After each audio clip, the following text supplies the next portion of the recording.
хэцүү штэ. Хүн болгоо хараад судалж байгаа. Тийм болохоор олон талын юм хийхгүй л хэцүү л дээ. Бацсагч ингээд хүний юм хийж байгаа юмыг харж чад яг эрэхтэй хөвгч энийг би сурах гэж. Тэгээд тэрийн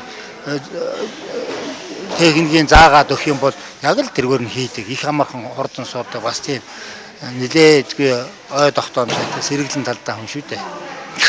Тэгээ янз бүрийн юм олон талын юм яриад байхгүй чимээч байхгүй бүх ажиглаад хараад байж байгаа нэг тийм л онцлогтой хүн дээ.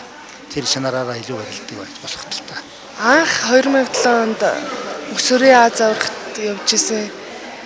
Тэгэхэд онгоцонд анхудаа л сууж үзэж байгаа юм чи. Онгоцны нэг бүсийг нэг багш маань амар чангалаад чангалахгүй л доошоо унжтыг ингээд айгүй чангалж ирсэн. Тэр нэг санаанаас гад барыг анх явж байгаа хүүхд болгоныг санал дээр суулгаад бүсийн чангалаад бид нар чи хөөдөлж чадахгүй тэгээ сууд. Чин за нэг 4-5 хэлэх хэвчтэй. Зүгээр бэлтгэлийн журмаар явж байгаа л хэсчдэг нэх. Тийм ядраад идэх юм гайг. Хамгийн гол нь жин гасна гэдэг чинь зүгээр л одоо нэг 2 хөл 5 хэлийг зүгээр л гүйгээч байдаг юм ийгээд гасаа хийчих асуудал биш шүү дээ. Энд чинь зөв гасахгүй бол ерөөсөө барилж чадахгүй. Дуруул гасах юм бол ерөөсөө ямар ч нэмэр байхгүй. Тэгэл барилж чадсан байхгүй, амжилт гаргахгүй тэгэл өнгөрнө гэсэн. Тэгэхээр жин гасах тал дээр надгийн наац нь идэж хоол хэр вакцины юм хийх үү, юу хийх үү тэрийг бас ажиглаж харж хийж ярьж зурж өгөх хэрэгтэй л дээ. Одоо он гараад олон улсын чанартай тэмцээнүүдэд оролцсон. Тэгээ 6 сард улсын аварга маань болно. Тэнд жин өкс 63 кг-д барилдана. Улсын аваргаас л хамаг юм шийдэгдэндээ.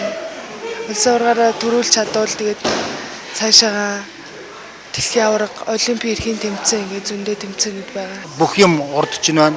Хариуцлагатай он жилүүд одоо урдч ирлээ. Тэгэхээр урд нь ямар дэлхийн барилдаж оргилийн тавцан дээр гიშиж үзээгүй ш. Одоо бэлтгэлээ сайн хийж олимпиад болоод арай л шүү дээ. Түүний аав ээж гэр бүлийнхний охиныхоо амжилт ялалтыг баярлан угтаж өдөр бүр чимээ чагнан сууна. Хөдөө талд суугаад тэд охиноо ялахт нь баярлаж, уцаар ярихдаа сансан сэтгэлээ багч болов онгоотл хууч хурч, улам илүү амжилт гаргаарай миний охин гэсэн сэтгэлийн үгсээ хэлж амждаг. Энэ л үед Баццэг хөдөө нутаг аав ээжээ сансан сэтгэлээ онгоотл ярилцсны дараа гэртээ хараад хангаан сэлхийг чээж дүүрэн амьсгасан шиг л болдог байна. Баццэг их орондоо бол мундаг том тамирчин. Харин ээж аавдаа бол айлын эрх танхи жаахан охин. Гэхдээ түүний өмнө чөлөөт бүхийн спортын дардан зам тусан хүлээж байна. 2 жилийн дараа Лондон 2012 Олимпийн наадам түүнийг угтан авна. Харин тэрээр бэлтгэл сургуультаа тасралтгүй базааж, ялалтанд хүрэхээр өдрөөс өдөрт тэмүүлж явна. Хийж бүтээх хүсэл тэмүүлэлтэй энэ тамирчны амжилт ялалт ирээд үед буугаалж, гэрэл гэгээлгээр түүний амьдрал үргэлжлэх болтугай.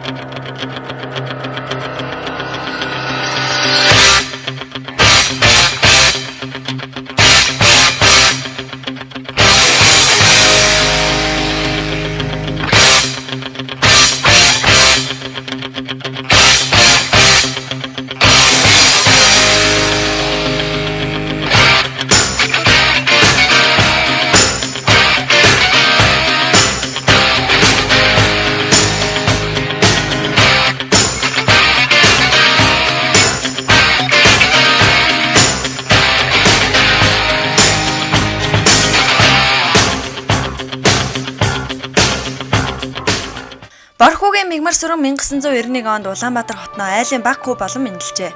Тэрээр багасаа л тулааны спортыг сонирхож эхэлсэн гэдэг. Ингээд Мигмар сүрэн кикбокс тулааны Мишель Төв клубээр 2006 онд явж очжээ. Тэр үед түүний кикбоксing олон улсын хэмжээний мастер алтан буруу багш өөрийн шавээ болгон авснаар тулааны спорттой энэ л үеэс салшгүй холбогджээ.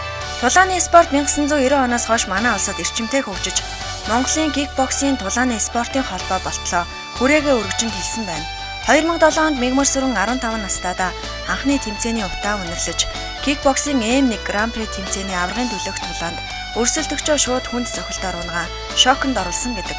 Энэ үе шавлган битэй туранхаа нарийнхан шархуу хүн бүрийн анхааралд өртөж баггүй шуугаан тарьжээ. Тэрээр хамгийн анхныхаа тэмцээнд хөнгөн жинд ийхүү тулалдаж аваргын алтан медаль хүртэж удалгүй кикбоксing шигшээ багийн бүрэлдэхүүнд багтаж чадсан байна. 2000-с 2010 онд улсын аварга шалгаруулах тэмцээнд бусад өрсөлдөгч нараас хол тасархай төрүүлж байжээ.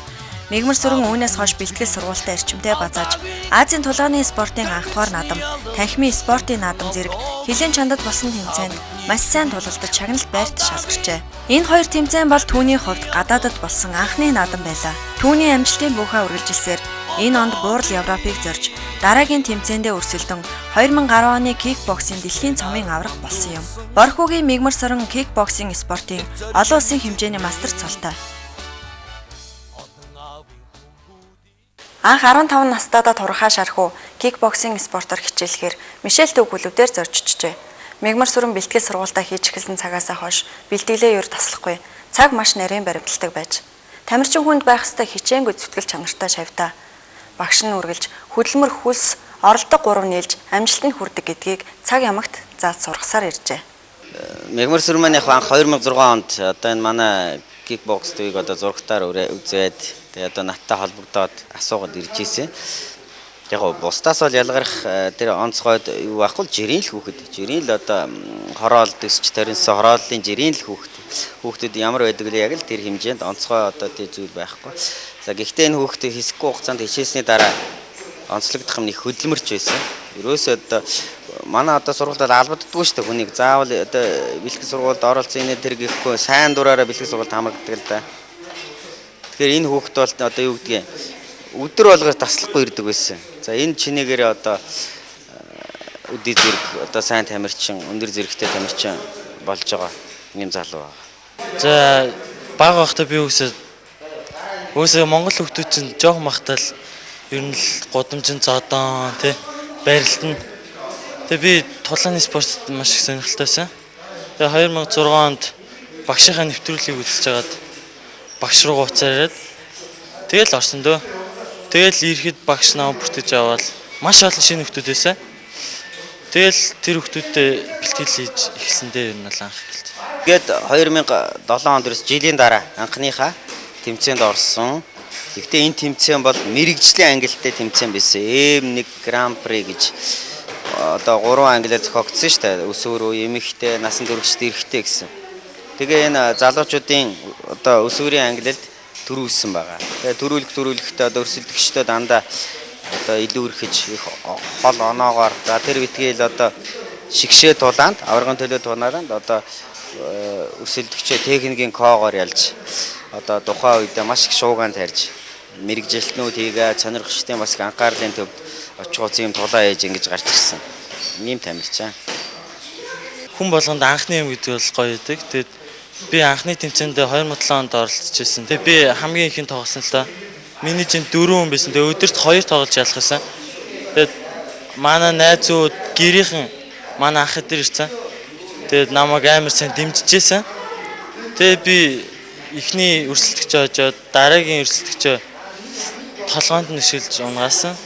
Тэгээд маш их баяртай байсан. Тэгээд манай найзууд гэрийнхэн эдэр маш их баяр үргэж. Тэгээд тэндээс маш их урам авч яасан л та. Яг нэг хэлээд бол тэр тамирчин бол нэлээд удаан хөвцөн. Тэгээд би анх удаа дийж байгаа болохоор дотроо бас жоохон имижлээсэн. Энд яаж юм бол та гэж би өөрөө цагаан бол